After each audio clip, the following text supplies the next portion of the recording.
Hello, my friends and family. We are back.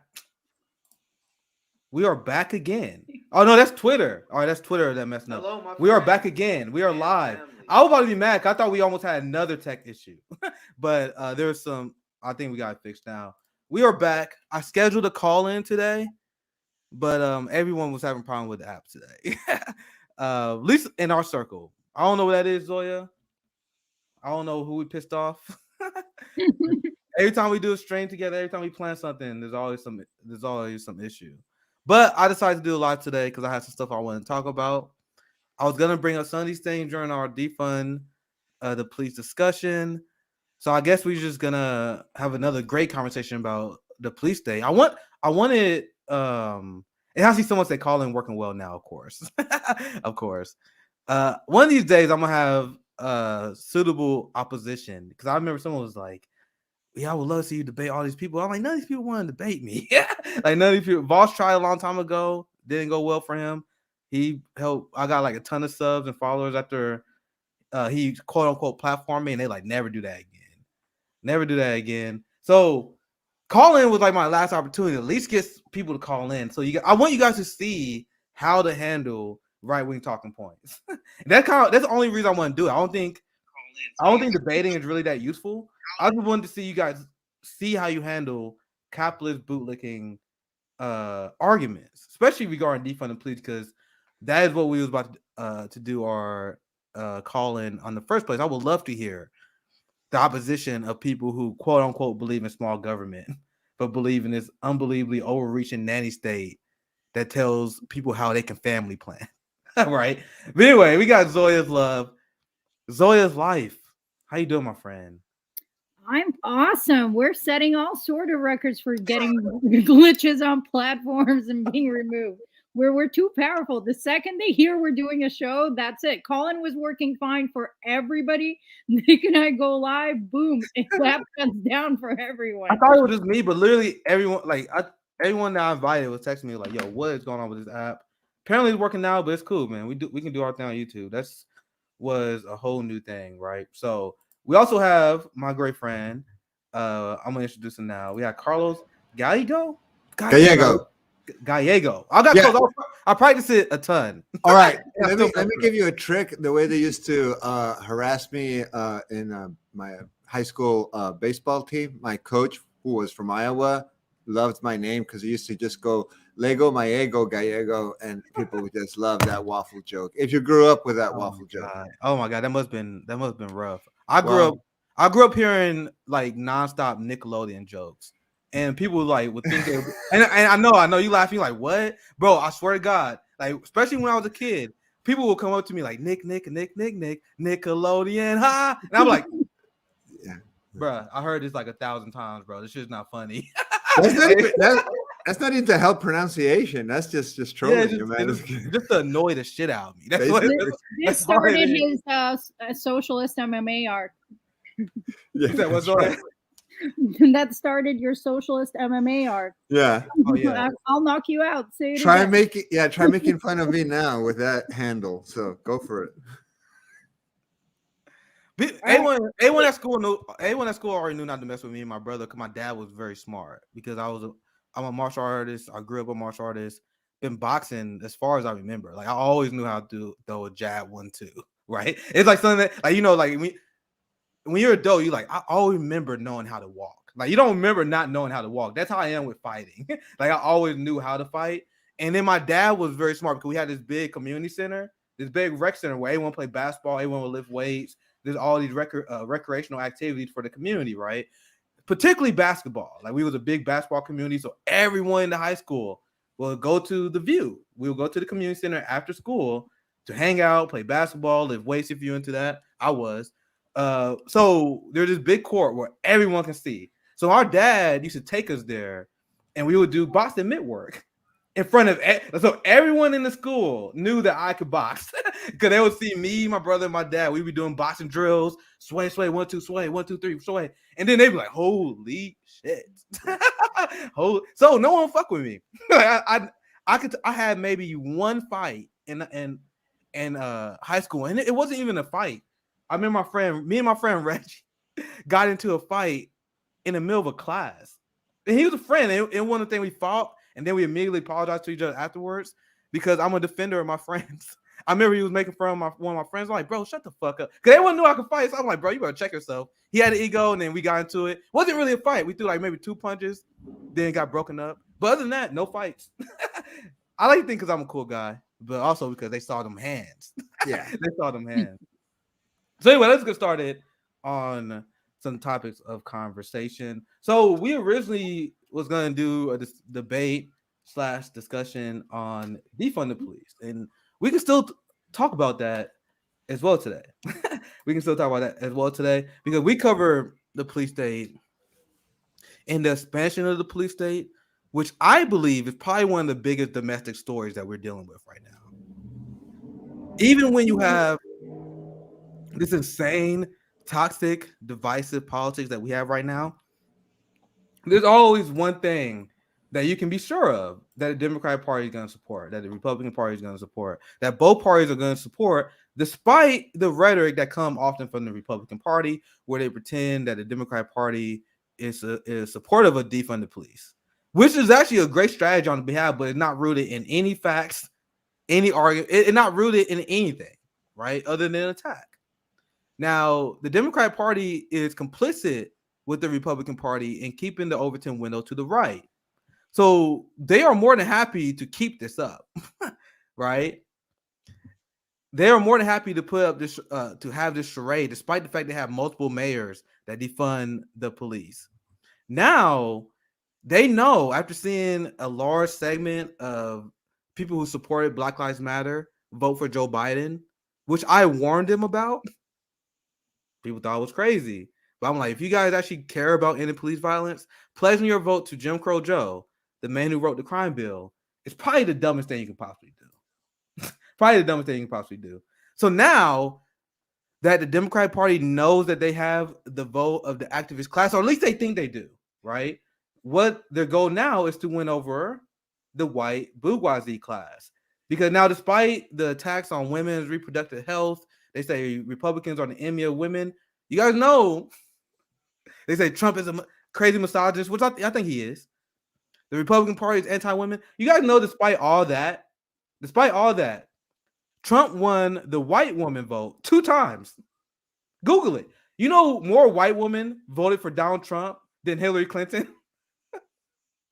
Most people don't know that. They will never tell you that. They will tell you Russia is the reason she lost. Bernie Bros is the reason she lost. She lost her own demographic.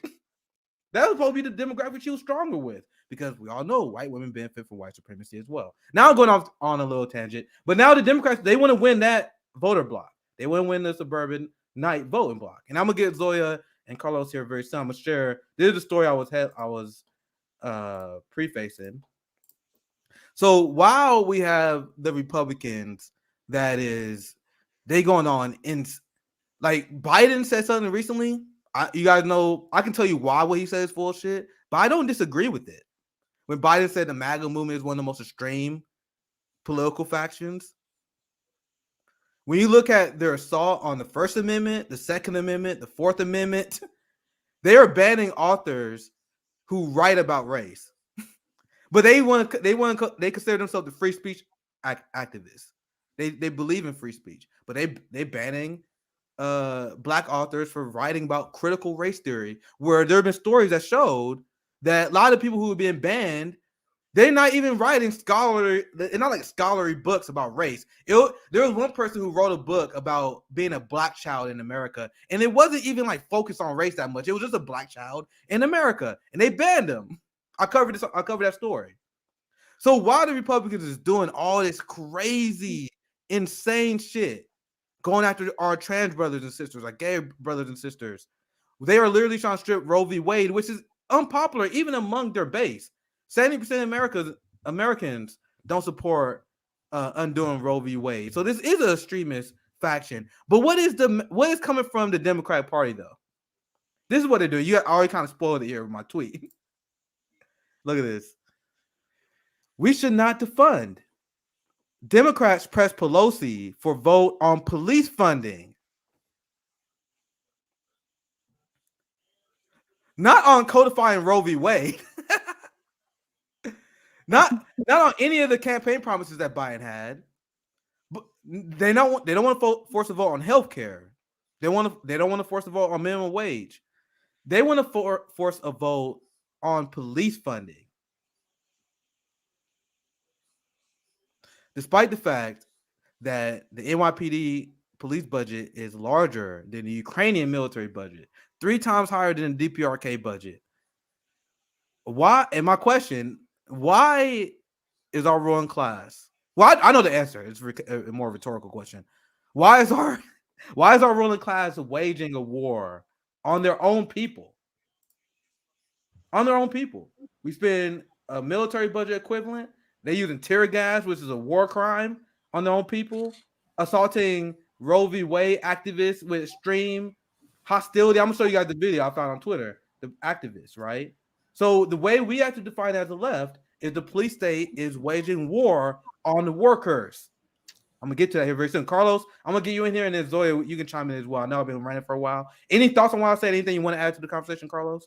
I just want to add one thing that is really important, Nick, that you're highlighting, I think, is in terms of the Overton window, what's considered normal in terms of discourse and practices. And you're absolutely right. The more the right shifts towards extremism, it seems like Democrats don't know what to do, and they consider themselves centrist, but they don't understand that that's center. It's like Elon's little graph that he put in regards to like why the left is going crazy.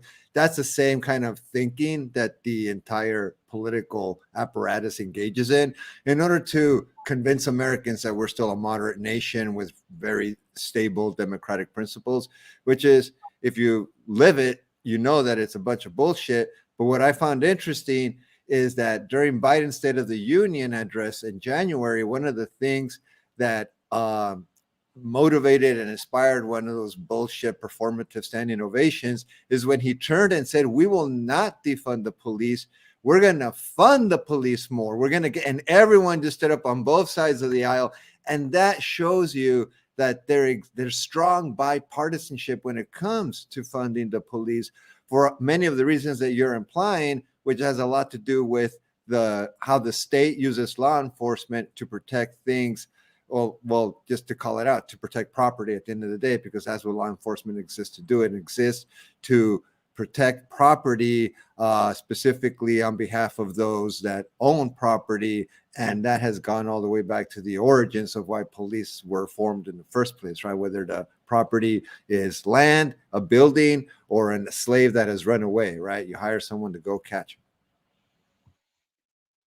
Yeah, and historically speaking, what happened was that Nixon started the war on drugs, and then they started this whole tough on crime stance. And as the Republicans were gaining more ground and winning elections, Democrats decided to adopt the same strategy with a we're tougher on crime stance. And then both parties were competing, slowly increasing the power of the police state and incarcerating more people. And as a matter of fact, the crime rates for rape, aggravated assault, burglary, and other violent crimes were higher in the 1970s than in the 1990s. Yet, those adults who came of age during those times had higher rates of arrest and incarceration than their counterparts just 20 years earlier. So we started seeing more arrests happening frequently as crime rates actually dropped.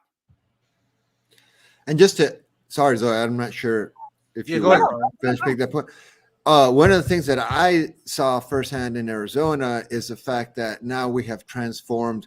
There's a very strong correlation between criminalizing citizens and the prison industrial complex, which makes a lot of money, right? So you create you manufacture private prisons that then you tell the government, hey, I have a new prison. If you have prisoners that are overflowing in your prison, say in California, why don't you send them to Arizona? We'll house them and we'll just charge you like a charter school. We'll charge you a daily fee for each prisoner that we have incarcerated. So that makes money for the private prison industrial complex, which is connected to a lot of politicians. So, for example, Governor Brewer in Arizona at the time when this was happening was the same time that they were talking about the criminalization of undocumented immigrants and putting them in prison primarily because it makes money for however long they're there, whether it's for detention purposes or long term. They will make money on a daily basis for every prisoner. So now they cannot deny the relationship between profit and creating laws that criminalize people for random things like either being trans, being undocumented, or right now for having an abortion. And on top of that, several investigations have uncovered that judges who are convicting people at alarming rates also have stocks in the prison industrial complex. Capitalism, baby. Greatest system that we ever created.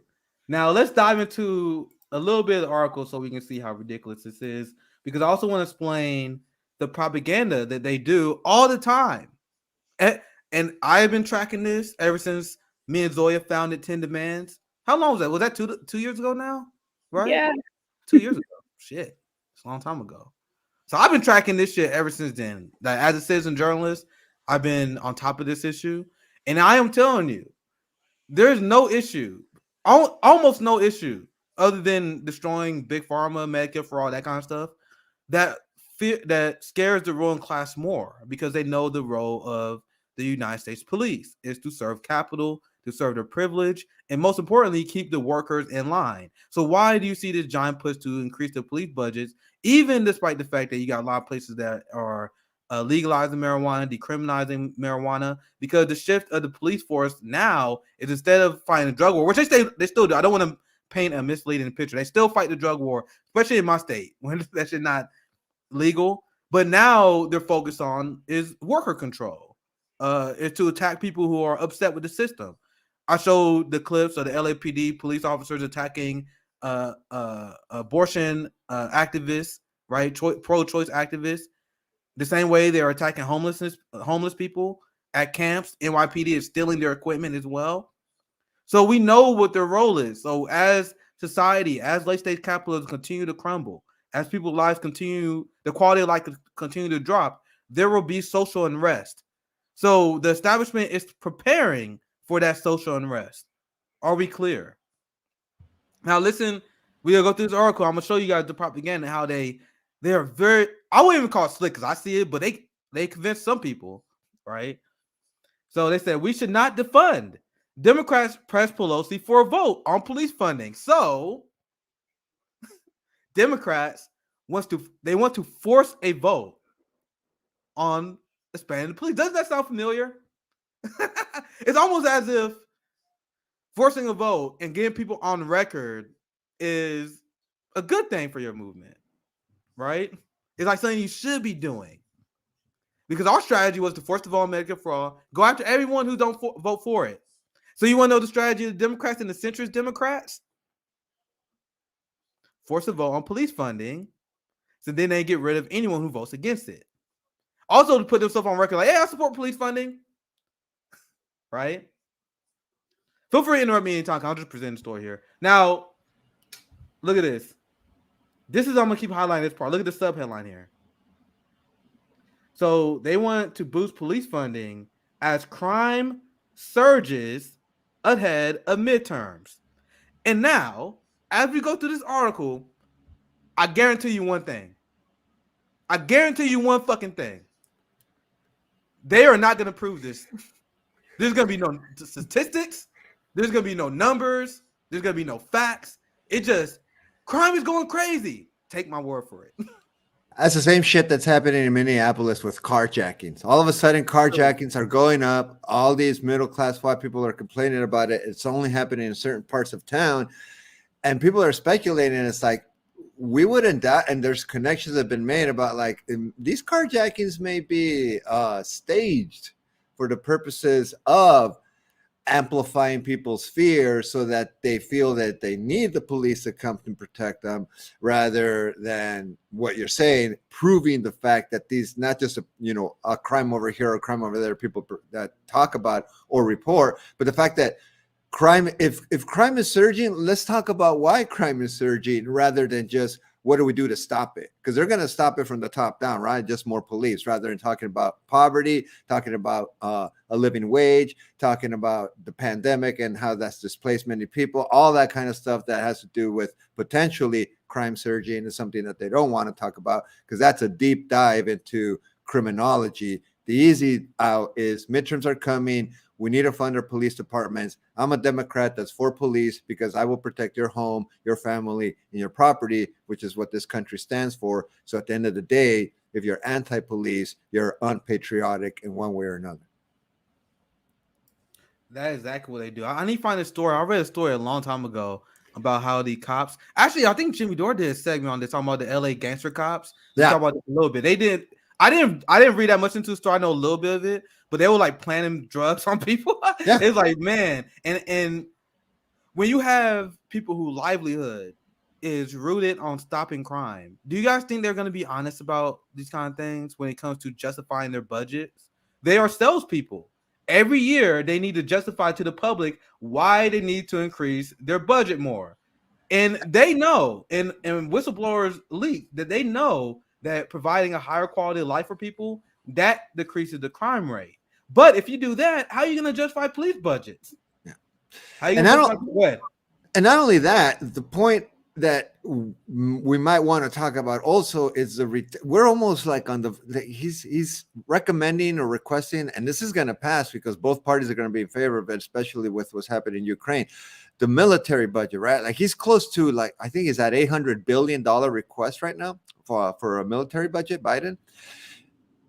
And this happened under Obama, and people started talking about it under Obama, who's, another Democratic president, that what happens is that the excess equipment that exists right now with the military is given to police departments, which is how police departments got militarized in the first place. Yes. This is how they got armored vehicles. This is how they got those choppers. This is how they got those assault rifles. And now you see them basically walking like an Israeli police force, and there's no irony there because the Israeli police helps train American police officers, and the Anti-Defamation League has already gotten into that. So there's a very strong correlation there in terms of how you police Palestinians in Israel versus how you police citizens in the United States. A lot of the same tactics. So sometimes we love to engage in like giving a lot of military aid to Ukraine and a lot of military equipment, because then that justifies the United States having to buy new stuff from Raytheon and Lockheed Martin and those people, and the stuff that's left over in good working condition is given or sold at auction prices to police departments around the country. Now let's continue with this article, right? Now I'm gonna show you guys how they really, really laying hard on the propaganda. Be afraid. That's our system been trying to convince people to be afraid of their neighbors, right? And I would love to see a deep dive into this because I think at this point, at least it's just a theory. Maybe someone confirmed this. Because I hate local news. Never watch local news. There's literally no value in it.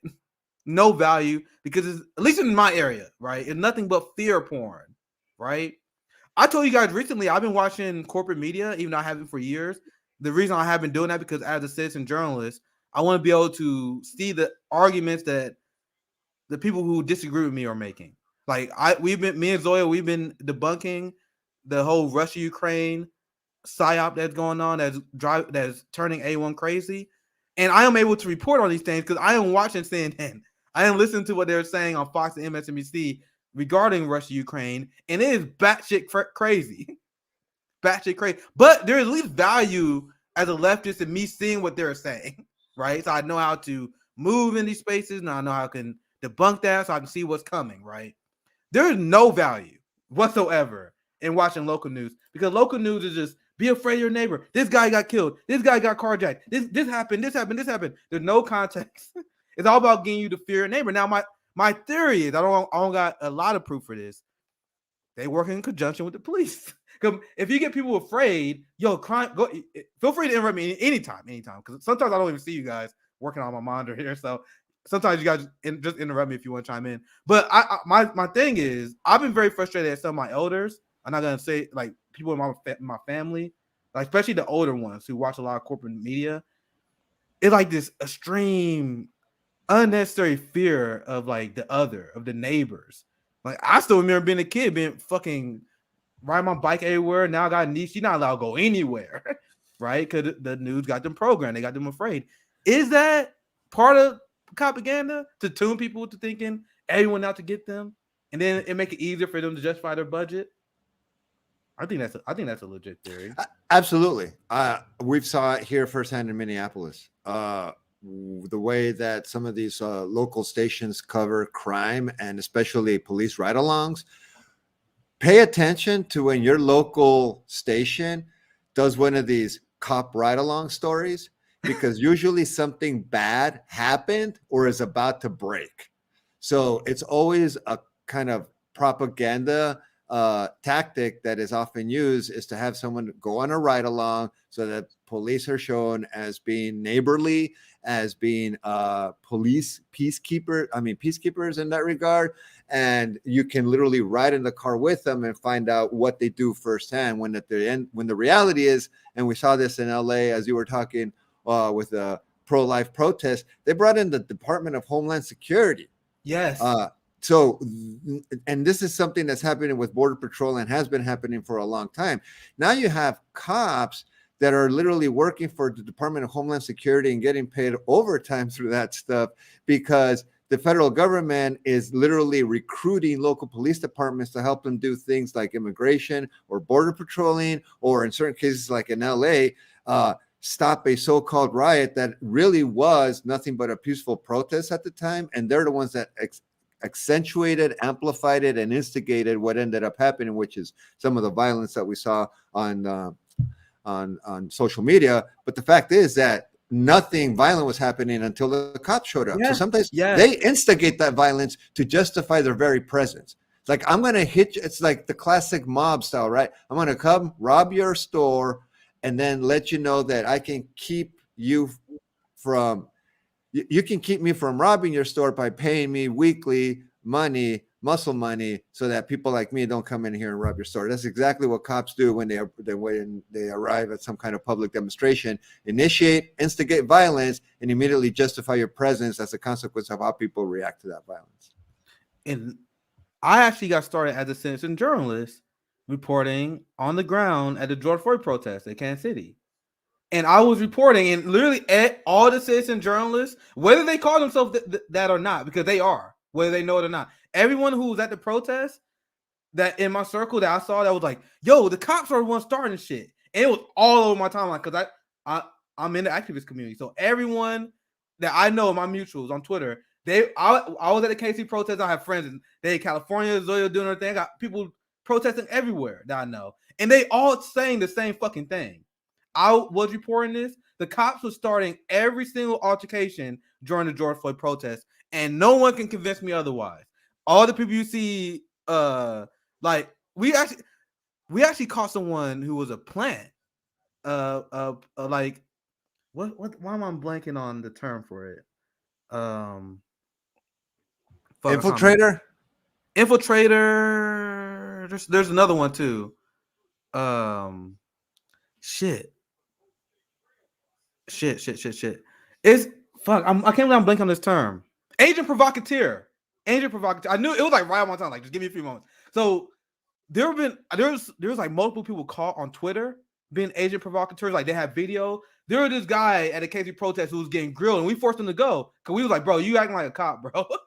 We had black elders in our community. It was like, guys, we don't want any problems. The media already trying to attack our protest, so let's keep this shit peaceful. And there were people that literally marched throughout the entire protest to keep shit peaceful. But then the news media, especially the right-wing news media and the Democratic liberal news media, went with it as well to paint the protesters as violent. The Democrats was more than happy to go along with it because it helps their agenda too of backing up the police. Now, I'm going to tell you guys what I saw at the KC protest, which I reported at the time. We was protesting at this park in Kansas City. This is usually where all the big protests happen, right in the middle of the city, right? So there's water fountain. There's all the people. Most of the hardcore activism was happening in two areas. There's two streets, on the north and on the east. So you had the police on the street, and you had the activists on the sidewalk.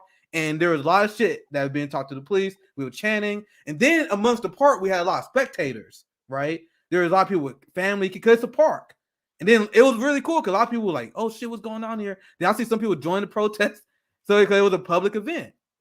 So then every single time I saw the police would start tear gassing people, and then everyone was like, we're not doing shit. There were people that was like, No one instigate this shit. No one do anything to them because we trying to be a peaceful protest. And one moment in particular, and I gotta dig through my Twitter history so I can show you guys. Actually, I can find this one real quick. It's the one where I got tear gassed. I sent out a tweet and went viral because I got tear gas at the George Floyd protest. And I mentioned the streets and the protest on the street for a reason. Because I was on the streets, but at this particular time, I was taking a lunch break. I was on the park on lunch. All of a sudden, I got fucking tear gassed. They threw tear gas in the civilian parks of the park, and they tear gassed children. There were people that wasn't even a part of the protest who was furious. Because I remember there was a lady, she was screaming, "You tear gas my son!" Like she was like, imagine how furious you would be if your son was tear gas. That's how angry she was. Especially when it's going inside people's homes, because that tear gas, like for example in Portland, they threw so much of it. There were people who were just inside their homes, not even participating, and that shit was coming into their homes, and they're like, "What the fuck?" It's like, I'm at home now. You're attacking me inside my home for no reason, dude. They use so much tear gas in Portland, at least, that they believe it tainted the water supply. Yeah. And they're still doing it again right now in violation of the code that they passed as a consequence of the last one. So they break their own rules and their own laws all the time. They pass a law in order to do or not to do something, and then they violate it as soon as they find it convenient to do so. But one thing that I was just interested in, sorry Zoya if you want to jump in here, but you were talking earlier about your fighting history, Nick, and growing up and doing all that kind of stuff. It's very interesting if you look at that video of those LA cops. Was it yesterday or the day before? A lot of people talk about the fear that they are demonstrating facially as people start walking up to them. That is one of the things that I think motivates cops to strike first, is the fact that a lot of them are trained to fear for their lives. You look at a lot of these warrior trainings, one of the number one things that they indoctrinate people into thinking is that your life is constantly at risk once you're out there wearing a uniform, regardless, right? So you're always in this defensive posture. You and me, we like to fight because we're fucked up for some reason, but we like to do it one-on-one in an octagon or in a ring against somebody else, right? So once you get comfortable with that kind of confrontation, physical confrontation, you tend to be a little more relaxed, and you tend to notice what a real threat is versus what a non-threat is, right? I know if that jab is going to reach me versus whether it's not, and I know how to read it. You get more and more comfortable, therefore you're more and more relaxed in really tense situations. I train at a gym where one of the head coaches is so elevated, he trains military people and cops. And one of our head coaches tells us all the time, when I train law enforcement, they are the laziest people to work with when it comes to hand-to-hand combat. They're not interested in learning how to defend themselves because they constantly rely on their guns as their go-to weapons, and whether it's the gun, the taser, or the baton. And honestly, they don't even know how to use batons really well when you look at them swinging, if you know how to do stick fighting. But my point is not to front in that regard, but to highlight the fact that a lot of what motivates the psychology that motivates the aggression behind what we see in terms of police abuse and violence is actual fear. They're not trained to be confident. They're trained to fear for their lives, and that makes them overreact to nothing, to simple, as many people in the chat are saying, to a peaceful demonstration that did not require that kind of reaction. Is that you getting tear gas? No, this is something that Zoya I didn't see this, but this is like typical pig behavior. I don't like usually watching these videos. Actually, I don't like watching these. But this dude, I'm gonna read the description.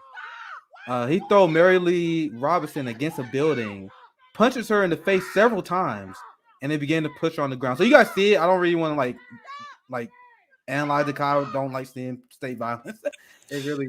Zoya, is that the officer who just got 5-year sentence for? Is that the woman with dementia? I'm honestly not sure. Okay, because there's a cop who just got 5 years for violently arresting a 70-year-old woman with dementia. It can be because this just happened yesterday, and okay. Yeah, you guys are mentioning Los Angeles. I grew up in Los Angeles. The cops, scared the shit out of me. It doesn't mean I won't riot against them. I do all the time, but my heart stinks because, especially Los Angeles, we had the Rampart Division scandal, one of the worst in the country's history, and we have the sheriff's department here. And the sheriff's department, I know people that are much older that say that they've been doing things that are completely legal since the 60s. I've seen them plant drugs with my own eyes. I've seen them beat the crap out of my friends for absolutely unprovoked. The cops run the streets like terrorists, and they can do apps, and they will let you know they can do absolutely anything that they want. It sucks. I Cannot agree. that because I didn't. I think I just posted a tweet. I can't search for it, which sucks. But I can show you guys this just a little bit. I think I found at least one of my damn tweets. I wish I can find a picture because I posted a picture like I was like my eyes was fucked up. I was fucked up. So this is like what this is some dude who got maced. This is the park area. I know it's hard to see, and the people protesting near the buildings. But you see, this is a significant area where you guys see it right now that is away from the protest. But people who had nothing to do with the protest was getting hit with a mace, even the people who were just standing in the park. The police don't give a fuck. And I want just go ahead. sorry, because I was just gonna address one of the comments. Like, yeah, usually cops are not in the best shape. They're not encouraged to stay in They shape. used to go to the gym all the time. Yeah. Bro, we used to have cops that used to go to our jiu-jitsu gym all the time, and they fucking suck. They are. That's why I came up with a theory that cops are just people who they fantasize about being in the military, but they are cowards and they know they're not up for it. Right? They know they're not really Marines. And that's and you see a lot of that, right? Because the military will demand that you stay in a certain kind of physical fitness, and if you don't, even your own peers will like pressure you into getting back into shape because their lives are constantly at risk because you work as a unit. Cops work in patrol cars is a very different kind of organization, right? In terms of how they police. But one of the points that I think someone brought up in one of the chats is that that kind of bully mentality is very, in many ways, I think, unique to United States cops, law enforcement, simply because when I've gone to and I've been to other places and it can be equally heavy, but I freaked out once when I was in Amsterdam. I was walking down the sidewalk and there were 4 cops walking towards me. I was like, oh shit. I felt like Zoe. I was like, oh, I'm in a different country. I never know how to handle this. I've never been in a place in the world where I've had a little barricade of cops walking towards me and part and to let me walk through them. I was shocked. I was like, wow, Amsterdam cops aren't bad based on my personal experience. I'm sure people have bad experience, but when you travel to other places, it's interesting to see the culture because in some places it's not what it is here, which is I've been learning that too. Yeah, it's very much an enforcement.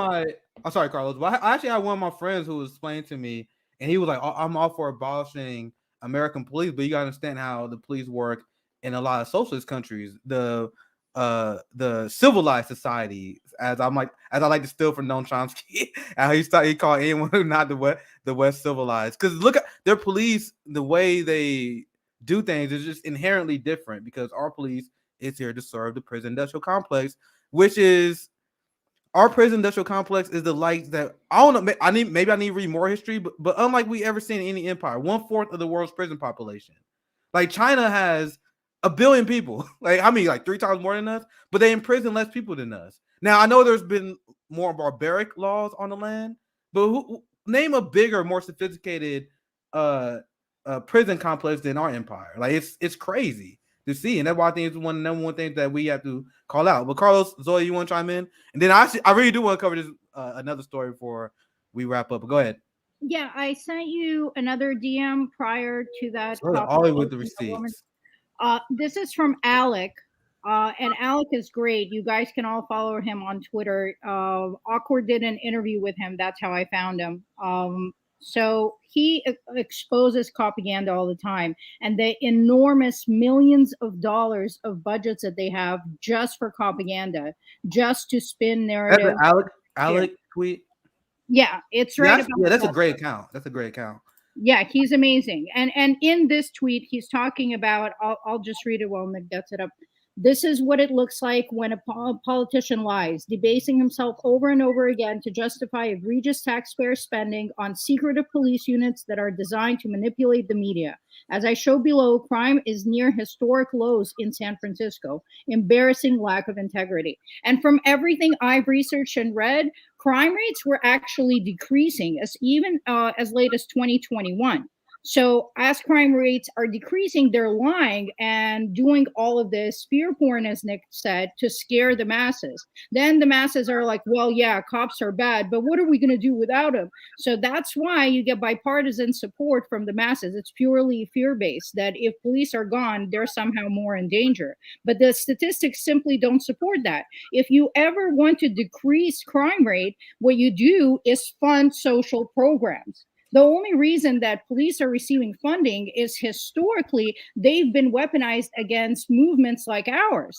And that has been always the reason for their existence and interference in these kind of uprisings. And you see the fences or gates going all over the White House. They just put up new walls surrounding the Supreme Court because we started protesting. So they're increasing the power of the police state as outrage grows, as movements in the street grow.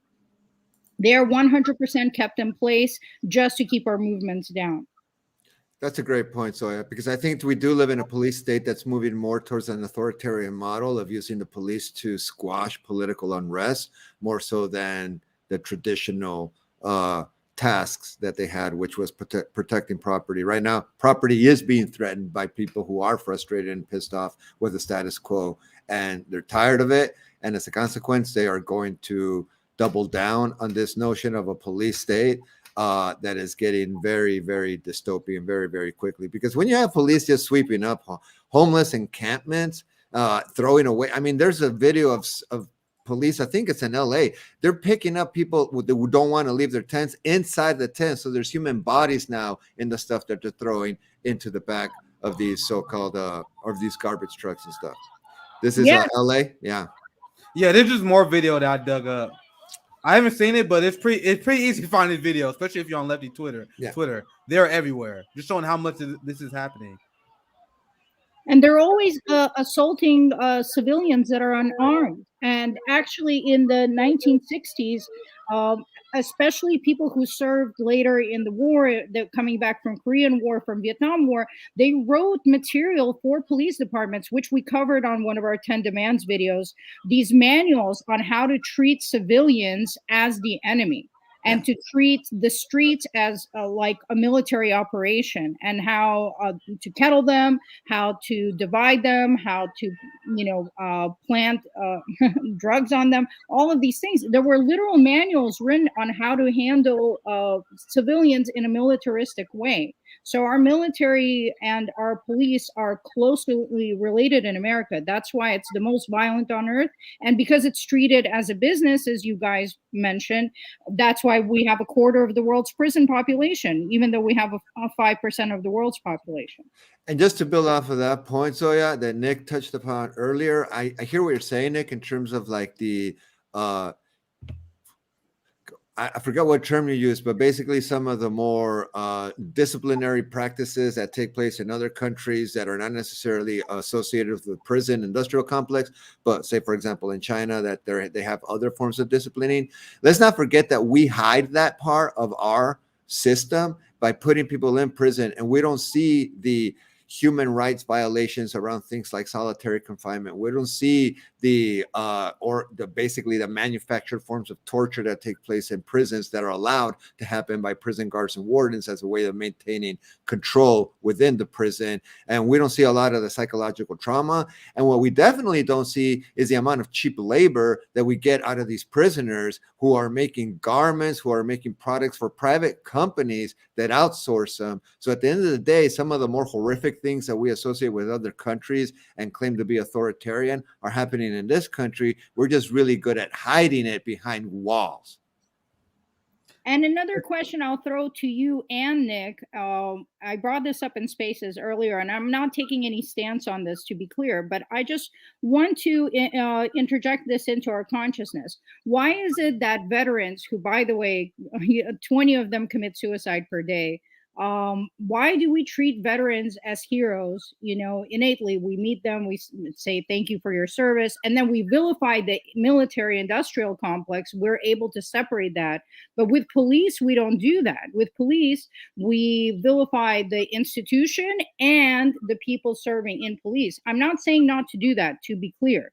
I'm just wondering, why is it so different? Because veterans are definitely out there killing civilians and doing harm, but we can somehow make the distinction and see them as victims of the system. But for police, we don't do that. And I wonder why that phenomenon is happening. I know it's definitely fueled by the media, but why? Why is it that we don't make that distinction? Because you would have to admit that law enforcement is protecting property more so than anything else, whereas we can maintain the ideological fantasy that our military is protecting the nation somewhere else.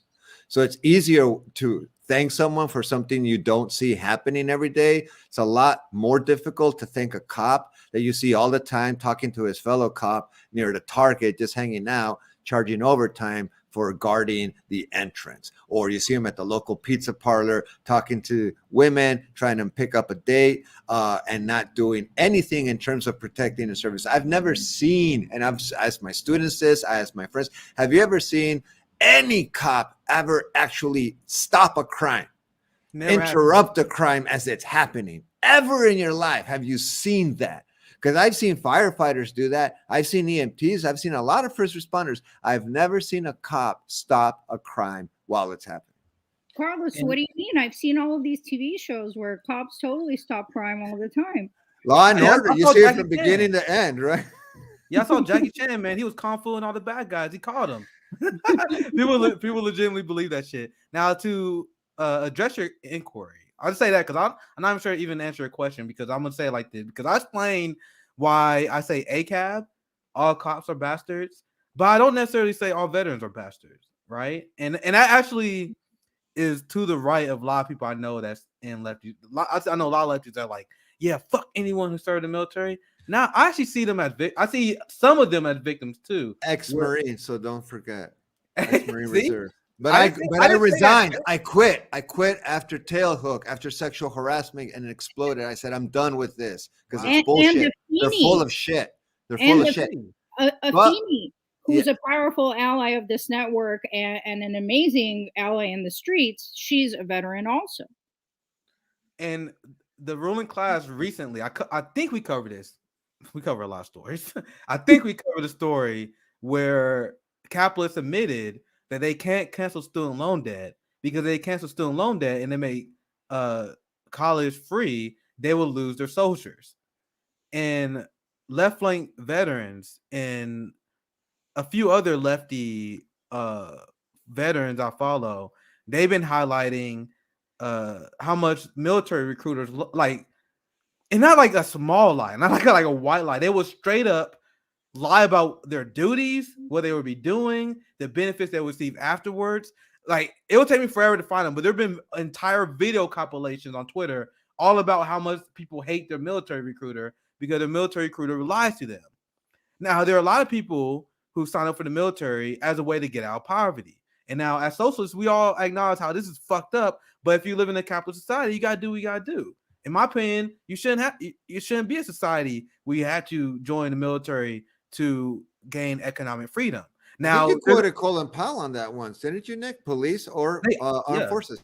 Yeah, they often say the quiet part out loud. Colin Powell said, if you're black, he would make an argument that racism doesn't exist. But it's like, bro, you make our point even stronger. He was like, man, racism is not a big deal. Black people always complain that it's so hard. Just become a cop. Join the military. I'm like... I mean, Singleton literally called that shit out in Boys in the Hood. It's like, if you join the military, you belong to them. So don't do it, right? Yeah, I don't know if you remember that. Yeah, sorry, Carlos, but that's another point I was making, Carlos. The reason why I say all cops are bastards, but I'm really hesitant to say it to military people, because they're like dishonorable discharges. Like, you can go to prison for like disobeying military orders. Now, I don't come from the military. I only learn from what I hear from my comrades. But if you're a cop, there is nothing that is stopping you from morally objecting. If they, and this is the example I always use, because for some reason this is the example that connects people the most. If you are given the order to forcibly evict like a single mother with 2 kids in the middle of the winter, if you get that order and you don't decline, you can't say you're a good cop. Now, if you decline that, the consequences of you doing that is maybe getting fired. Then what? Get another fucking job. They probably give you a compensation package too. There's no fucking penalty. If you're in the military, Now we talking about something different. So, but go ahead, Carlos. I was just gonna say, if cops don't get fired for killing innocent people, right? Then why would you get fired for refusing to evict someone who might freeze to death as a consequence, right? I mean, I broke the rules all the time in the military. If you're smart enough, you can get around them. So if you're a cop and you're against, you can't take a stand. And just like in the military, it's like you have the right to refuse what you consider to be an unethical order. If you are given an order by your superior officer to go kill an innocent civilian, you can refuse that. Now, the consequences of that can be severe because you're going to have to prove that you were given an unlawful order, but you have the right to refuse it. I don't know why you couldn't do that as a cop. Yeah, not at all. So whenever people say there are good apples and bad apples, I'm like, bro, I see a lot of cops at these KC protests. See a lot of people tear gassing people who did nothing.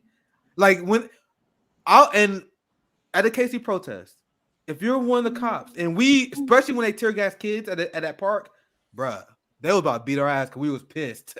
Now, if you're a cop and you see that your squad mates, your co-workers, your fucking whatever you want to call them, you see them tear gassing kids, you see them attacking civilians. If you don't at that point like, yo, what are we doing? What do we do? Stop it. If you don't stop that, you have no right to claim you're a good cop. Yeah. At that point, you become a cogging machine, and that's why all cops are bastards, because the cops who don't act as a cogging machine, they're replaced. Yeah. That's why all cops are bastards, because the cops who quit, they're not cops, so they're not a bastard. It literally just that simple. Yeah. Now, I'll give you guys last thoughts, and I want to cover one more story at least. Because this story I definitely want to cover today. Yeah, let's go Zoya, and then we go Carlos. Any last thoughts on this topic? I got one more good one for you guys, though. It's an interesting question I grapple with, because I definitely have a very genuine hatred for the institution and police.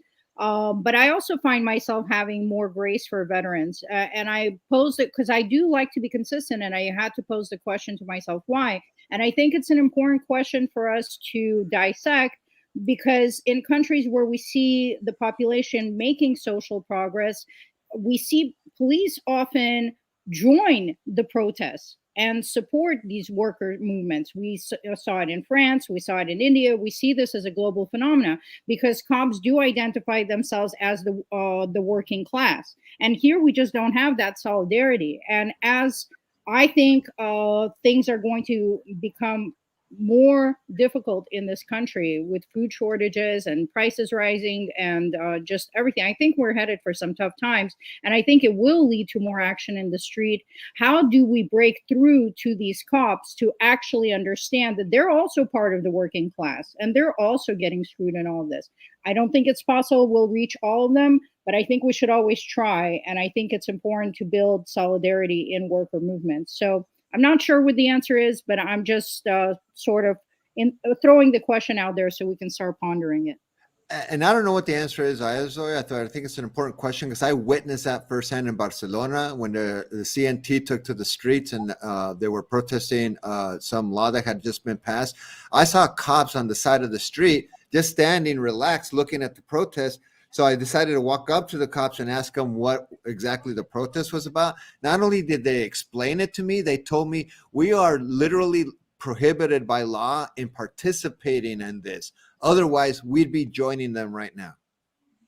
So that worker solidarity exists, again, in some of these civilized countries. And Spain, in terms of Europe, is considered basically a developing nation, along with Portugal, Ireland, Italy, and Greece, right? They're the pigs. So at the end of the day, the Spanish cops had an understanding of why people were taking to the streets, and not only were allowing them to do it without intervention, they were sympathetic to the cause and were upset that their jobs kept them from allowing them to participate in the actual demonstrations. So it does exist, Zoya.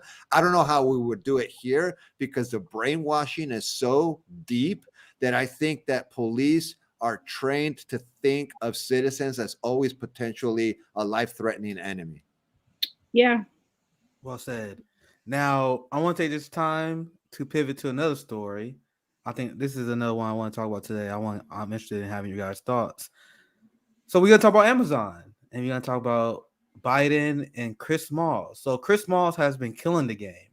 He really I remember we were talking about this before, how there's like this leadership vacuum, and I remember we was having this discussion during the Joe Strike Summit. Like, is it good to have a leader? Is it not good to have a leader? And we was having a discussion because Bernie Sanders just gave up his movement. He threw it away. Gave his email list to the Democratic Party. He's like, I'm not gonna use this shit to organize at all. I'm gonna just become a Biden bro. They just objectively threw the entire movement away. Now there are people looking for a leader. Chris Smalls is the closest thing we've seen since the end of the Bernie campaign as a leader for the left movement. He's been killing the game, despite a lot of liberals being upset at him for going for Fox News, for example, because your guys' strategy don't work. And I'm saying this to be clear, guys. I think Chris Smalls has a great strategy. I think he's a great leader. I'm explaining another concept. I want you guys don't misunderstand this, because I'm gonna show you guys this. So, because with the strategy that Chris is doing, I 100% agree with, right? But look at this. Biden meets with Amazon labor leader at White House. Once again, I don't have a problem with the, and I'm saying this because I want to be clear with the strategy that Chris is using, because his strategy is, let's get this message to anyone who wants to see me, anyone who wants to hear from me, I want to talk to. So I'm not mad at him. I'm here to explain the concept, right? So when I see this, there are a lot of people who like, oh, this is a great sign. Biden is meeting with a labor leader. And when I saw this, I'm like, oh shit, they are taking this seriously now. You guys see, I have a completely different reaction than other people, because some people saw this as a victory. I do not. I see this as establishment, like, this is the next movement we got co-op. This is the next movement we got bullshit. And I have enough faith in Chris Smalls. I don't think he's going to fall for it. And that's my prediction. I think he knows what he's doing. He's very versed on theory. We had a conversation. I was on his old podcast. Like, Chris Smalls had revolutionary discipline. So I don't think he's going to fall for this. But I want you guys to understand the Democratic Party exists to co-opt movements. The same way that Barack Obama co-opted the anti-war movement and killed it, that's what they did. They killed Occupy Wall Street. They killed the Me Too movement. They killed the immigration justice movement. They just killed the George Floyd movement. So I'm bringing this up because there are a lot of people that having some brain dead takes. And I try not to put it down. Like, this guy got a decent amount of followers, so I had to say this. I try my best not to punch down people. He's got a pretty decent following. And I'm seeing this, so I had to explain my concept to you guys so you guys at least understand this. This dude said, and his name is Socialist. Think Trump will be inviting Chris Smalls and the union movement to the White House? I don't love Biden. Heck, I don't even like him. But this is fire. This account is a squad defender. That's another reason why this guy don't like me. He hates my guts. This guy hates my guts. So I saw him slipping, and I had to call him out for this stupid ass shit that he tweeted. And I think a lot of people are getting his ass now because my response was very simple. And I'll get into why the concept here very soon.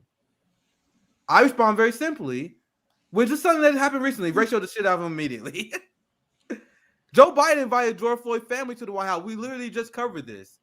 And then, after inviting George Floyd family to the White House, what did the Democratic Party do? They are now forcing a vote to increase police budgets. They passed the George Floyd Act that gave police more money. Joe Biden invited George Floyd to the White House, passed relief money. He had the CARES Act, and he used that to funnel money to the police department. So when I see Democrats cozying up to the labor union movement, I see this as a way for them to co-opt it, use it for electoral gains, even though they are not allies. Now, this is the last thing I definitely want to share, because I know some people are like, oh, Nick, you're just being negative nasty again. Right? No. But they are doing this just for political capital, and this proves it. This proves it.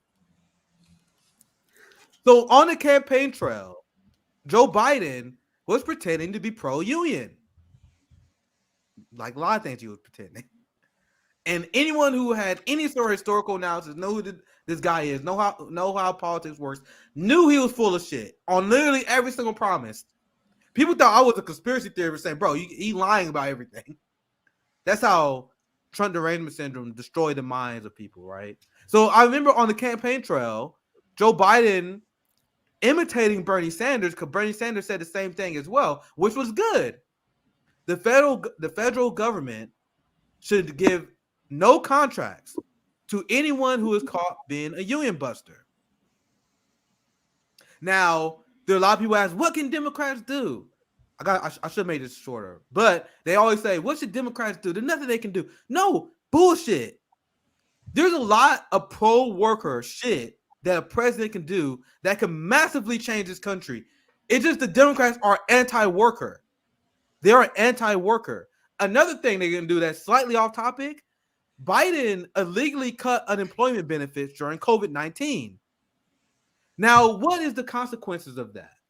The consequences of that is that employers will pay lower wages to the workers because they are more likely to join the workforce. So what we had was a soft general strike. The work conditions was so bad, COVID was running rampant, and people was like, this shit not worth it. So I'm staying fucking home. You guys pay so low, I might as well take this unemployment benefit. So Biden cut that benefit. Why did he do that? He did that to destroy the negotiation power of the worker. This is why we had to start RBN. I didn't see no one cover this like we did. That's why he did it. Now, if you had a pro-worker president, now this is 100% hypothetical because we never seen this and we probably won't ever see this. Imagine if we had a president that is pro-worker. In the middle of the COVID last year, they would say, not only are we extending unemployment, we are expanding unemployment, and we will pay people more on unemployment. Why will you do this? Because Biden, once again, pretending, he wagged his fingers at corporations. He said, you guys should pay a living wage. But there's a way you can increase worker negotiation power as a member of the executive branch. Keep unemployment high, so employers will have to compete with that. So Biden made a decision not to do that, so employers didn't have to keep up with that. This is one way that Democrats wage class war. Just one of many. Now, this most recent example is another thing that you could do, which I think Bernie would have did if he was president, right? Not give federal contracts out to companies who are union busters. Now, would this change everything? I'm not sure. But I'm talking about the cumulative effect of like doing stuff like giving more unemployment money so workers have more negotiation power, doing stuff like denying contract. I think the cumulative effect of all this stuff could change this country. Both parties just don't do it. And once you realize this, you realize they fight for the same side, right? So that's why I wanted to highlight the story, because they are pretending they are on the side of the Amazon workers, even though Joe Biden, I'm sorry, let me share this again, because I actually didn't go through the article. Despite his campaign pledges, he is giving them federal contracts in the middle of their intense negotiation and underhanded. I don't think that's even a strong enough word to use. I need to think of a stronger word to use. Criminal, unethical. think of bad adjectives to use. The way that Amazon been treating their workers ever since the union negotiation that started. It started a long time ago. Like, people just now following Chris Small's wins, but he was getting his ass kicked. He was getting harassed. They were losing over and over again. That's why the squad abandoned them, because they didn't want to be seen fighting a losing battle. And then soon as Chris Small start winning, they're like, "Hey, we here." I'm a citizen journalist, so I've been covering this. I was on Chris Small's show. He was on our show. So we were literally talking about the struggles they was having forming this union. And then as soon as he started winning, everyone's like, "Hey, Chris Small's, I'm your best friend." Yeah, he's great for campaigning. Sorry, I was just going to add that they were smearing his reputation. They were literally attacking him personally. But go ahead, Carlos. No, I was just going to say, in terms of Biden, too, let's not forget that when he was running against Bernie, one of the ways he would distinguish himself is to say, like, I'm a capitalist, straight up. Like, I'm not even going to pretend to be pro. You can't be pro-worker when you're a capitalist. You have to exploit your workers because that's where the profit comes from. So at the end of the day, Joe Biden is never going to represent the interests of the working class. So going back to your original point, Nick, regarding Chris's visit to the White House, I agree. I'm very, very nervous right now because I see the establishment trying to appropriate them. I can see the establishment, A especially the lesser man would Democrats. have sold out already. A Well, lesser man would have sold out. they I guarantee definitely you would they have. made him an offer. I guarantee you they made him an offer, and he didn't sell us out. That's my guess. But sorry, go ahead, Carlos. But sometimes you don't have the luxury of resisting what they want to turn you into, right? Like, for example, look at the 1960s icons and how they're represented in terms of our textbooks, in terms of our Hispanic or Black History Month or whatever, pick the fucking month they want to celebrate a specific culture, what icons they put forth and what icons they don't teach us about. I'm very nervous that the establishment is going to transform Chris from an activist into a commodity, into this just pure symbol that people can project whatever value they want onto him and basically extract his activism from who he is as a human being. Because at the end of the day, he went through a lot of shit in order to achieve what he did, and what he achieved was not for him personally. Because that's when Amazon has fired his ass. He was trying to prove a point, like there is worker solidarity, and I like the fact that what he told Lindsey Graham during the Senate discussion that we're having, where it's like, look, you need to pay attention to me, and you need to fear me because I represent your constituents. So if you're anti-worker and you come out as a politician saying you're anti-worker, you may be placating your corporate overlords, but at the end of the day, you're going to lose those fucking votes, and they're going to have to get they're going to get more corrupt about like the way votes are counted and how they're not counted. Because if the working class does not work in mass, that is an electoral strike. That is basically the majority of the population saying, fuck, this system doesn't work. We're done with it. And we're going to participate in society on our terms. And the only way you're going to stop that worker revolution is by literally bringing on the police state and showing the rest of the world who you really are. Because workers, as Chris said in the halls of Congress, workers make the corporations, not vice versa. Yep, that is what we understand. And that's why I need to watch that Senate hearing. I've been hearing nothing but great things, especially the Lindsey Graham thing. I haven't actually watched it yet, but based on everything I've seen on Chris Moss, because he was repeating this message of, he was like, yo, I want you guys to understand, man, the movement is not about me, man, it's about we. He sent out this viral tweet where he said, you guys are focused about me, I'm focusing about we, which is good. Like I told you guys, everything I've seen for Chris Moss, you guys know me, I'm an asshole. If I seen him doing some shady shit, I'll be calling his ass out immediately. But I do think he got revolutionary discipline. But I do understand what you mean, Carlos, because it makes you nervous, man. Like they got a lot of different strategies. And like someone in the chat mentioned, everyone has a price, man. He didn't take that price yet. It's like, why now? Why now? Why do you want to talk to him now? Why do you want to meet with him now? Why do you want to photo up with him now and not before? If you did it before, then you're down with the agenda that he represents. If not, then you're just using him for whatever reason. Biden and them using for clout, and that's why I want to share this story with you guys. While Biden had him in the office, in the White House, he backed and gave Emma. Damn, did I just close the article? Why the fuck did I do that? But I had a number. It's like a $10 billion contract that he gave Amazon. I think it was 10 million. Oh wait, never mind. I found it. I opened this one up because I found another receipt that came from the article. So this is his campaign pledge. This is bullshit. And I remember him hearing this. I remember him saying this shit. And I told you guys, I had a complete violent divorce from the Bernie Sanders movement. Zoya's seen it. Me and Zoya have been friends for a while. But all the progressive shit libs that we hate, TYT, their orbit, Majority Report still follows me. Like, I don't know, they never updated it. But I'll tell you, bro, all the progressives used to fuck with me because I was on the canvassing trail, right? And then I saw them go to bat for Biden. I'm like, all right, hard divorce. You guys are not what I thought you was. And I remember seeing progressives like, how can you not vote for Biden? I remember all the arguments, because I used to argue with all these fucking people.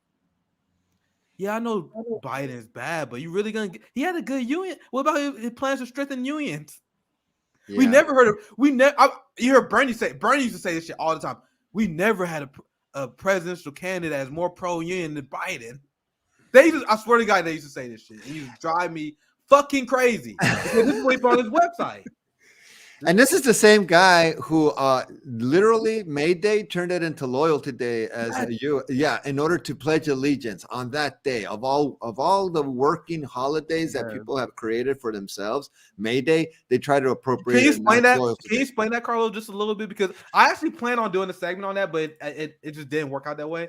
Can you explain May Day and what Biden did? Because it's a great conversation. Go ahead. Very quickly, this May Day is now understood, and the United States has its own history regarding that specific day, but it's now recognized as an International Workers' Day. And so many workers around the world celebrate worker solidarity, working class issues, and worker organization along the lines of that PR bullshit message that we just saw Nick put up on behalf of the Biden-Harris campaign. That really happens in other countries, and there's a lot of worker solidarity.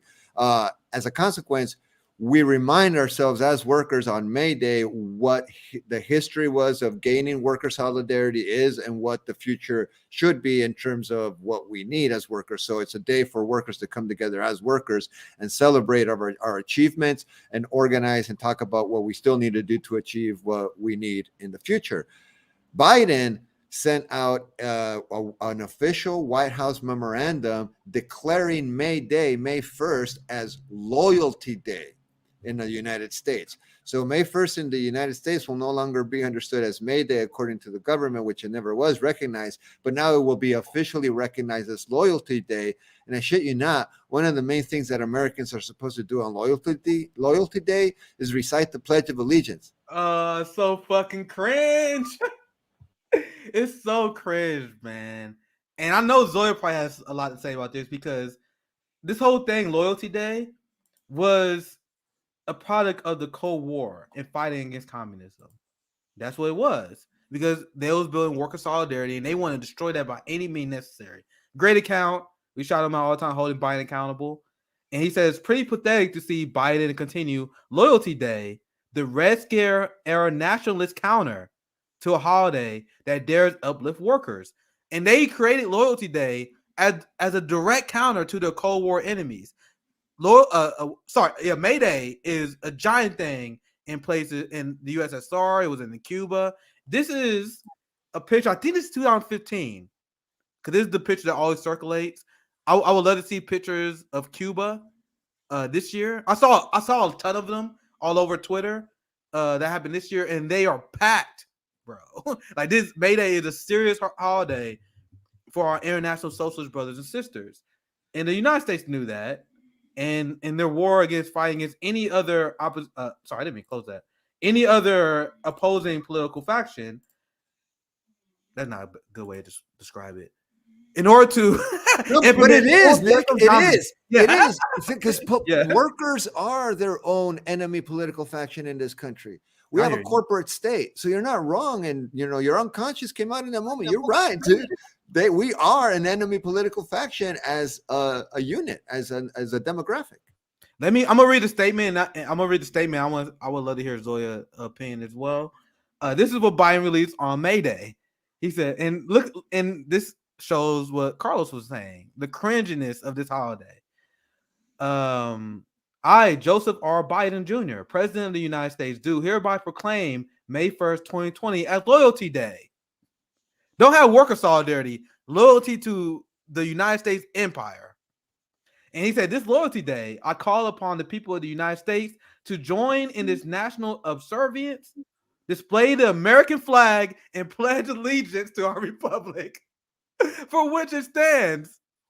And I don't cancel people usually, but I swear to God, if one of my friends did this shit, you're done. I don't believe in cancel culture, but Zoya, if I see you celebrating Loyalty Day, there's no danger of that. You would never. Anyone who does that, you would never see the American flag on the Loyalty Day. Zoya, tell me if you agree with me. This is some Nazi shit, right? Literally Nazi shit. Absolutely. And the United States is the only nation. I don't know if you know this, Nick. The United States is the only nation in the world to have a Pledge of Allegiance. Really, I didn't know that. Because allegiance to what? Allegiance to capitalism, right? Which fascism is literally corporate rule. And God too. Don't forget God. Well, we have to pledge allegiance to God. Religion, because you got to use religion in order to invade, quote unquote uncivilized countries and bring them God. It's all tied in together, and it's all about worship, and it's the worship of your own oppression. May Day, and I come from countries that celebrated May Day as a sacred holiday, is about celebrating your power, your contribution. It's about knowing your worth. And who needs a holiday like that in America when we could be celebrating our oppressors? And I just cannot wait to see how they commodify Juneteenth. And to your point earlier, Carlos, I swear I was thinking about this earlier because I was watching MLK and Malcolm X and stuff on COINTELPRO, and how they just, were able to completely defang their actual messaging and just create this image of them, extracting lines from their speeches that are very cuddly and make us all feel warm all over. That's a Soviet poster celebrating May Day. Notice the diversity of the people there, of the workers. We spread it before. The USSR, they used to spread a ton. And to be 100% clear, guys, I don't give a fuck about their motivations. As a black man, I really don't give a fuck, because the USSR spread the message of the civil rights movement, and they were spreading anti-racist propaganda, for lack of a better term, right? They were spreading anti-racist messaging in order to make the United States look bad, who strongly believe in segregation and the hierarchy of the races. So as a black, if they did that just to make the U.S., if they don't care about black people, and they did that just to make the U.S. care, do you think I give a fuck? I don't care. Only thing I saw, they showed material support to us when we needed it. But sorry, Zoe, you can continue. No, but it's true, because their worker unity has to be universal, and it creates a sense of cohesion and equality and solidarity that even if you have disagreements, which it's natural to have anywhere, you still come together for things like wages, time off. That's why, remember, Nick, we shared that one Russian guy wrote about everything they have in Russia now as workers, all of the maternity leave, how you can't be fired, workers' protections, all of those things. And he was urging Americans to actually go out and fight for their rights. So, of course, they have to co-opt the holiday that is all about worker power and make it into worker fealty to the state. And it's a massive perversion, but this is what they do. They are so good at literally infecting the minds of Americans, which is probably why we'll never have solidarity from the police. But I wanted to say something about Chris Smalls. I think, and this is a very American thing to me as a foreigner, but, maybe not. Please don't get mad at me, Americans. Like to speculate and jump to conclusions. And I think part of revolutionary discipline, for me at least, is I judge people based on their actions. Meaning, if tomorrow Nina Turner comes out and goes all fully leftist and runs third party for president, I'm down for it. Right now, where she stands, I'm not. I'm going to respond to what they're actually doing. I'm not going to speculate on what their motives are, on who they are as people. I don't know. They're all strangers, and I don't care. And Chris Smalls is a stranger too. So far, what he's doing, I like. As far as him meeting with Biden, they're both using each other. Biden is clearly trying to co-opt his popularity and energy and align himself with that. And Chris Smalls is trying to infiltrate the systems of power in this country. And as far as everyone selling out, I'm sorry, but I never did. And I had piles of money in front of me. Some of us do have our hearts in the right place, and there is no material thing that you can offer me that will make me betray my people, my movement. And by the way, in my people, I think all the workers are my people. I have actual class solidarity. I care about the future of the children that I teach and strangers. No pain is foreign to me. If one of my comrades is suffering, that is my suffering. And I will not sell out. I know this for a fact, for any reason. And there are people like that out there. They might be few and far in between growing up in this country, but they are not alone. And we need to get that messaging out to everybody, that not everyone has a price. And I don't know if Chris Smalls does or not, but we will have to wait and see. So far, he is an inspirational leader in the workers' movement. He is making gains for us, material gains, and he's organizing. And I admire and appreciate that. If he ever starts to shift on that, we will be right here to call him out. Yeah. I think that's a great point. So, yeah. And just one more thing. I'm all for a straight up leftist revolution, overthrowing of the state and starting over because this fucking world and this system ain't it.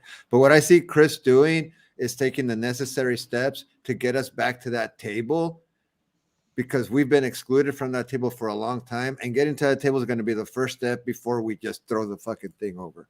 So this is baby steps towards that general, basically confronting power is another way. I like the way you phrase that, Zoya. They're using each other. I consider that almost like a confrontation with power face to face, and the worker telling the president of the United States, we're here now. We're not only at the table, we're at your table.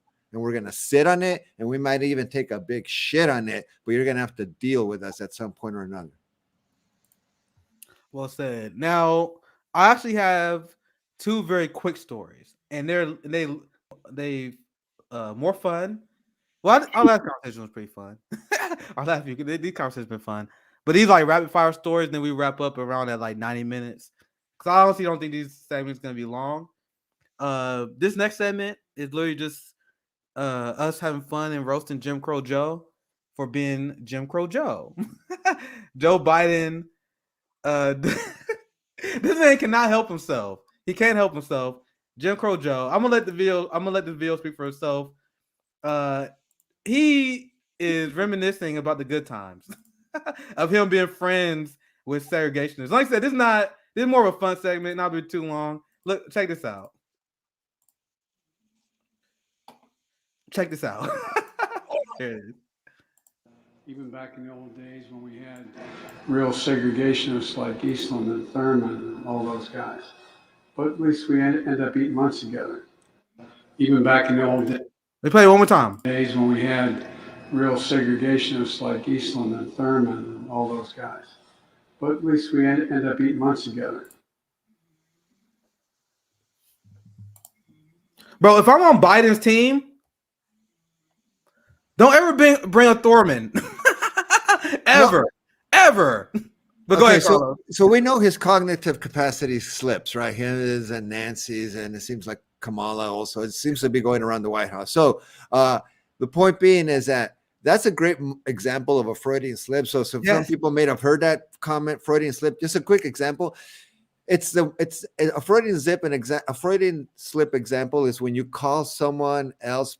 You call someone by someone else's name simply because they remind you. The classic example is calling your current partner, boyfriend, girlfriend, whatever, by your ex's name by accident. And it's like, oh shit. It's like, what'd you call me? It's like, I said this. It's like, no, you didn't. You said that other thing. Unless there's a third person, there's going to be an argument for a while. But that's a great Freudian slip because Joe is not lying in that moment. Biden is reminiscing. Biden is remembering the good old days. He's a MAGA Democrat. Yes. And that moment proves it. That's all I wanted to say. That's why I thought it was funny because, like I said, we don't need a complex political breakdown for this one. But I do think it said a lot because your fraudulent slip example is exactly what I had in mind when I saw this. So I was trying to hide my take. I didn't want to spoil it.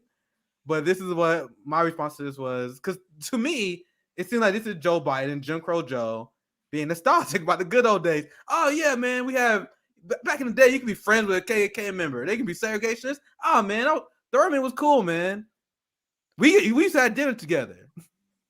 Of course you had dinner with them, Jim Crow Joe. I'm going to call him Jim. Jim Crow Joe. It's just a natural at this point.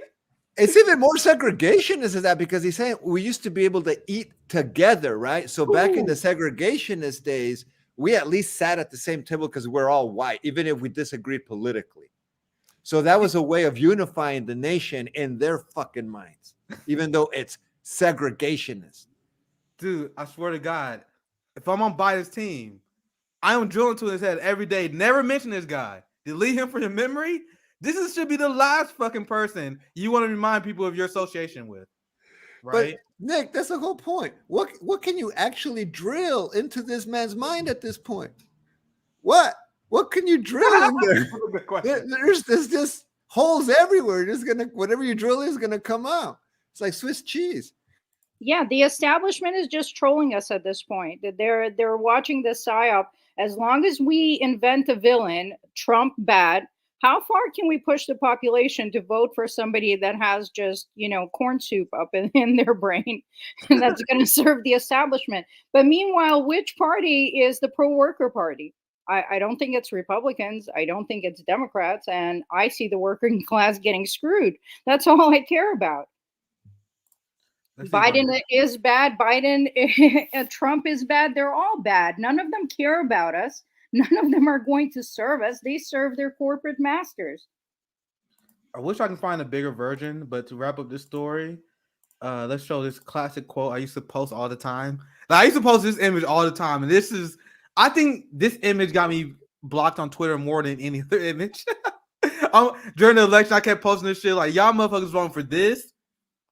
I wanted to pull it up individually, but you guys see Biden in the 70s said, I don't want my children to grow up in a jungle, a racial jungle. And liberals trying to defend this, it's hilarious to me because I'm going to show you guys this first link I found when I Googled this. Fact check. Post partly false about Biden 1977 racial jungle.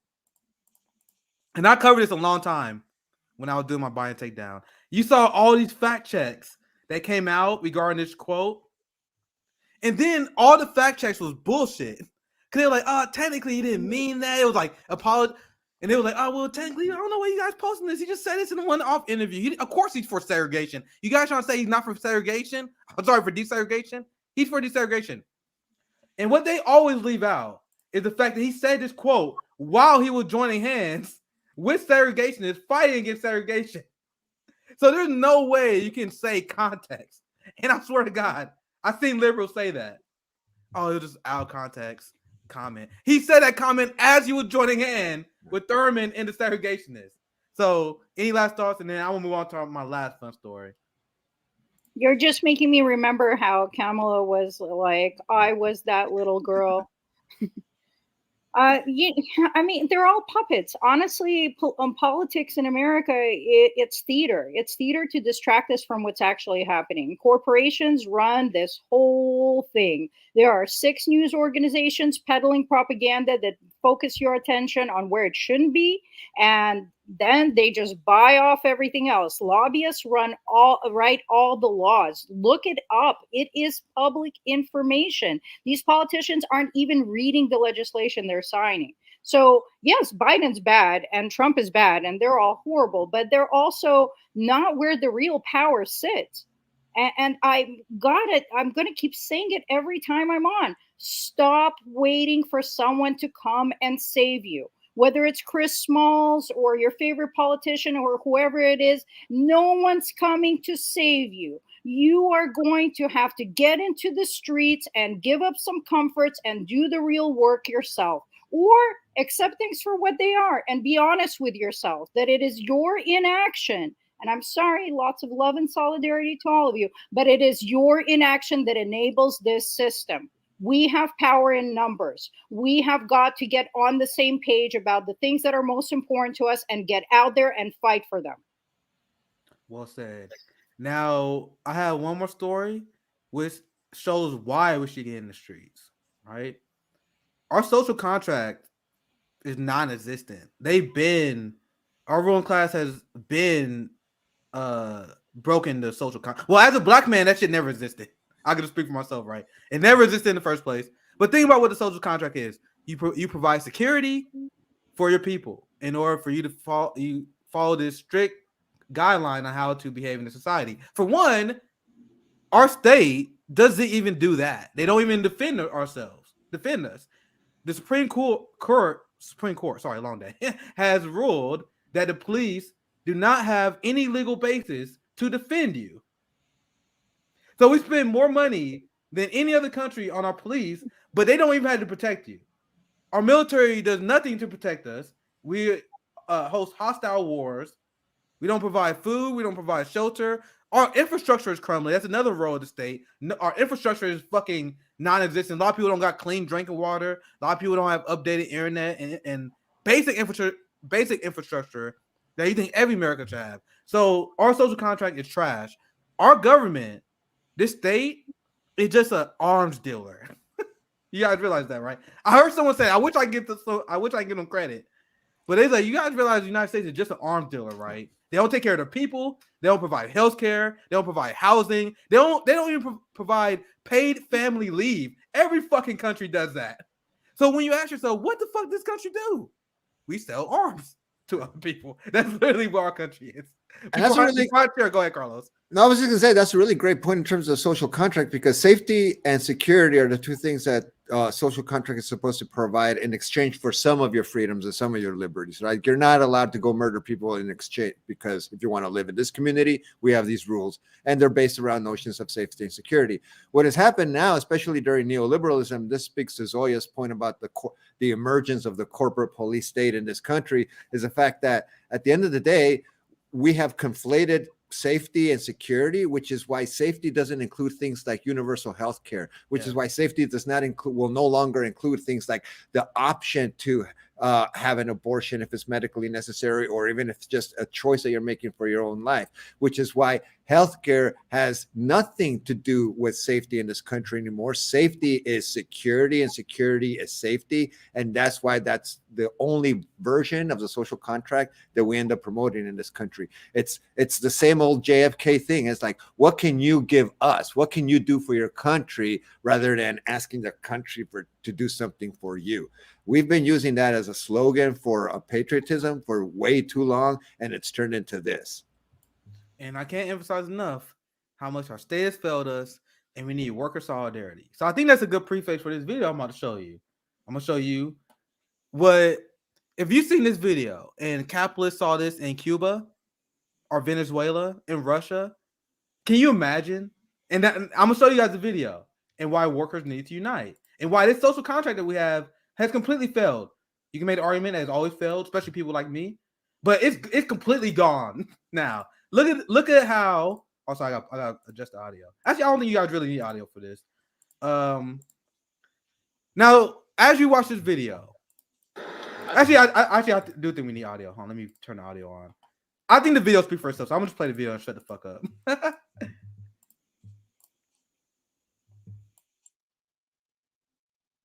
Okay, take talk. This is Dollar Tree. I'm on Topolis in Austin, Texas. This is what it looks like right now. Lady was trying to do an interview right now. She's a manager. She's the only person working here. She's been working here all day. I went for 3 days. That's why the store was closed for 3 days. Only worker here. Only worker. Doing this with no shelves, no nothing. Look at this. She's the only worker here.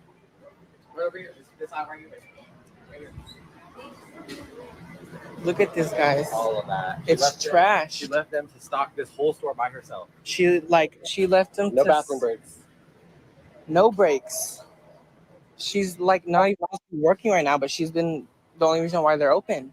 She said she stopped working for 3 days, and that's why the store was closed for 3 days. Left them to stock all this.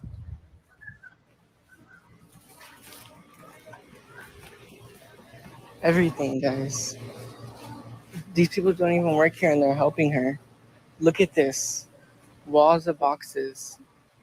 All by herself. Look at storage room.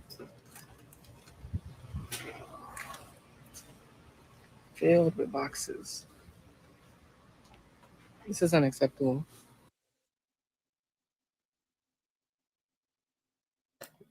You muted, Carlos, but this is a society in collapse. I'm just sorry. What you're saying. Go ahead, Carlos. No, this pisses me off so much because it proves, first of all, there is no fucking scarcity. You saw all those boxes of products, right? There's no scarcity in terms of that. There are supplies out there too. There's a reason people aren't taking that fucking job, because it's a shit job that pays shit wages. 3, someone owns that fucking franchise. Someone owns that specific store and is not doing shit except cashing in profits from exploiting their workers to the point where they only have one left. On top of that, their Dollar Tree is a corporation. So the corporation has money on top of your local owned franchise and all that shit. So it's not like they don't have the money to staff it. They just don't want to staff it in any way that attracts human beings to do work there because it's such a shit job. It would be awful if that woman went and told all of her impoverished, poor, working class neighbors and friends that they could just easily walk into the store right now because there's only one employee and walk out with tons of shit, and no one would be able to do anything about it. And at the end of the day, if there's only one worker, you can't hold that one worker responsible for trying to stop a flash mob of 30, 40 people walking out with carts of free shit from the dollar store. So that would be awful if that happened. Now think about how this destroys capitalist myths, right? Think about how this destroys the community came together to help this woman who obviously this store is important for this community, right? I don't know that much about this community, but Tree, Family Dollar, I grew up on these fucking stores, being poor. So instead of looting, as you see in the video, they're helping helped her. Yeah, they helped her. Yeah. Now, and people will do that, Nick, because that might be a food desert. People are like, shit, if this goes down, we got nothing. Look, now this is a tweet. He said one worker is left to run a Dollar Tree alone in Austin, Texas. The liberal Austin, Texas, right? She says she can't take breaks or go to the bathroom. Community members are helping her stock shelves. That was the I'm muted because it's just loud. But you see at the end here, I think at the very end you can see some people stocking. I think I'll skip. Yeah, no, right there you see them. Those are people helping right there. Yeah, you can see them. Yeah. Right there, you're gonna see another person. I think after this. I think I missed one of them when you saw one. Yeah, of them, but you guys seen it. You guys seen it. There was the community came together, right? If there was only a system that encourages the people to take power and take care of their community. So obviously the community saw the value of this store. They saw that capitalism, the management class is not helping this person who's providing a valuable service to the community. And I will argue since this service that she provided through her labor is so valuable, she should be compensated as if it's so.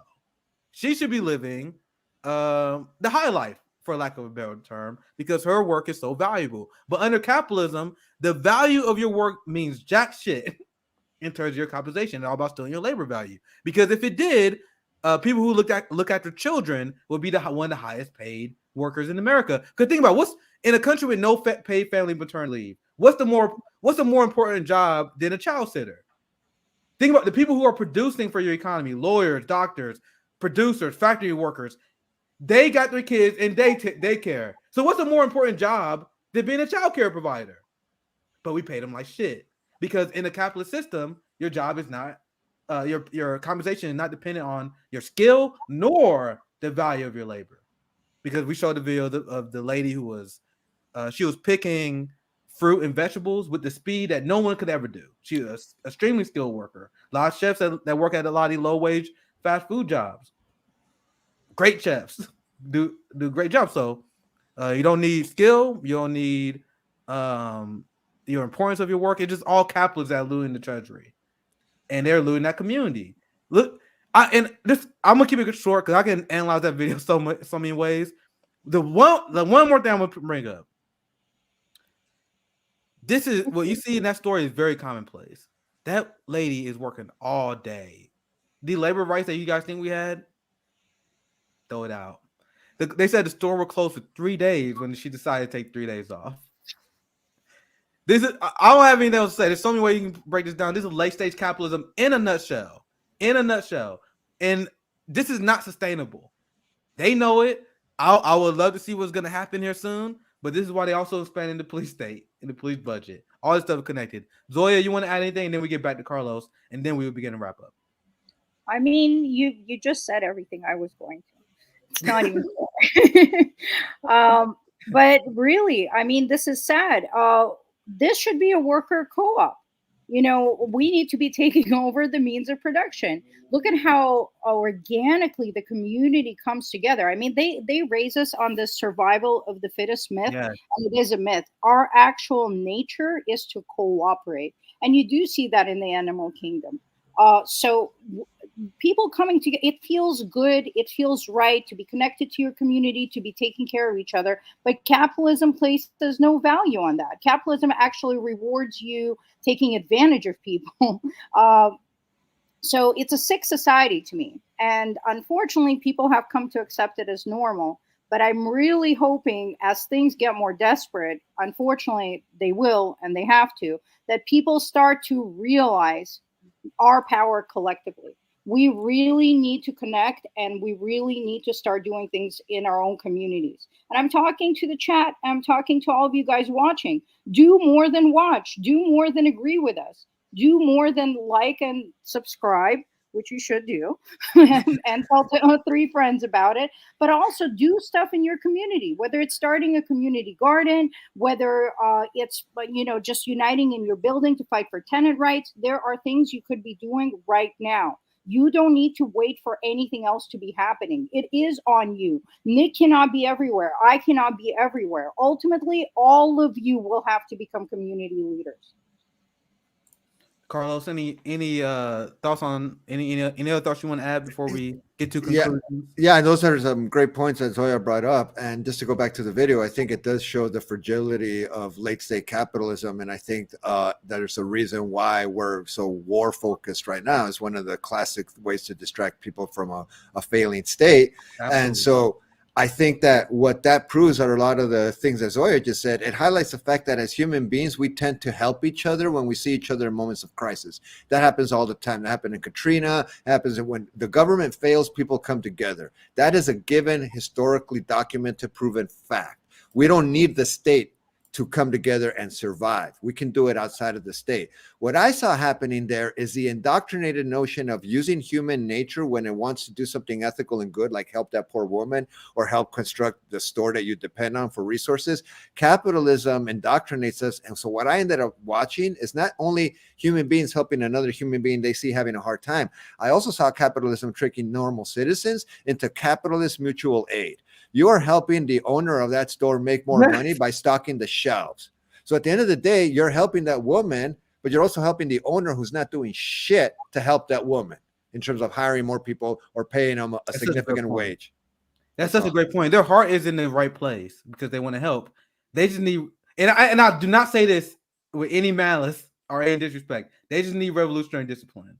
Because imagine if instead of offering their labor value to keep the store running, they just pile together mutual aid so that lady don't have to work. And then you like, all right, this store is staying closed until you provide better living conditions, wages for not only her, but hire the community. Like, these are things that we don't even do as a society, but it's like, man, if only we had revolutionary discipline, we would do. So I didn't want to like go after them, but yeah, like when I first saw the video, I'm like, going there and stocking shelves. What the fuck is wrong with you people? But I didn't want to go after. I didn't want to. But so it just people come from different backgrounds, and all I'm saying is that things fall out from the back of a truck all the time, and you end up seeing those things sold on the street. Very easily could have happened in this situation. People walk out with stuff, they sell out in the street, and before you know it, you have an alternative market that is not connected to a corporation. Bro, really last thing. I just saw this. My mutuals are great, right? The U.S.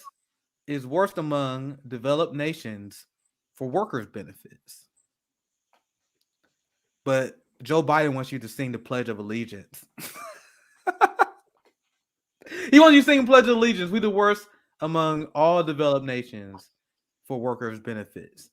And that's why the ruling class wants you to focus on cultural war issues and divisive issues so you guys don't collectively organize and fight against the system. Carlos, you want to chime in? Political party, that's what we need, a working class political party. Absolutely. So this was a fun stream. Always great to have Carlos on. You always provide great insight. We got to have you back on here again soon. Tomorrow, I think we're going to do we're doing call-in, right, Zoya? We are not live streaming on YouTube because call-in, I got to get fucking used to this damn app before I like dual streaming on that motherfucker is a pain. So tomorrow we're just gonna be chilling. It's gonna be a fun like hangout. We did talk about some theory, right, Zoya? Yeah. Your attendance is required. That's all.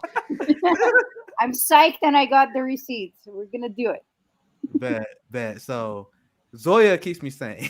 Especially the last 2 weeks. Zoya's been keeping me sane. helping me manage this anti-imperialist summit.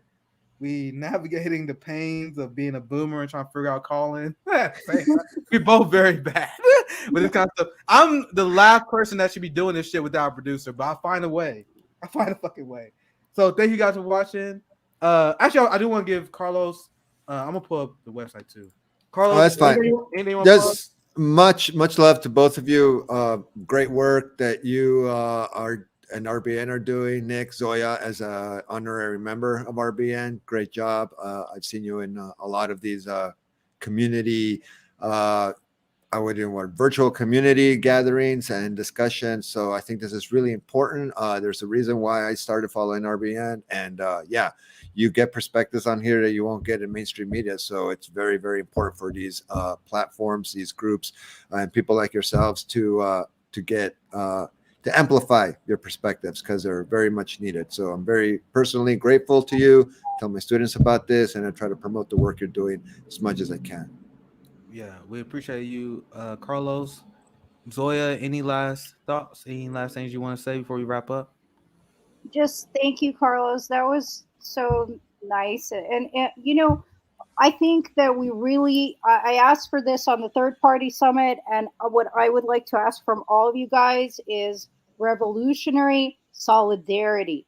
Start connecting with people. Even if you have differences, talk them out, put them aside. We need to start coming together on the things that matter.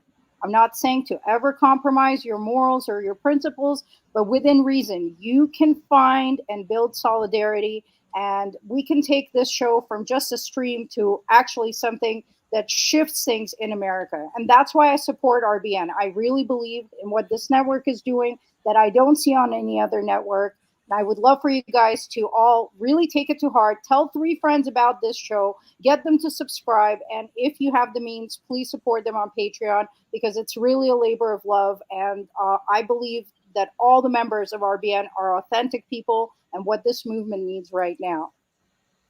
Y'all about to make me cry. I'm just playing. So we are throttled by the algorithm, so I appreciate what you guys had to say. And we are only able to grow.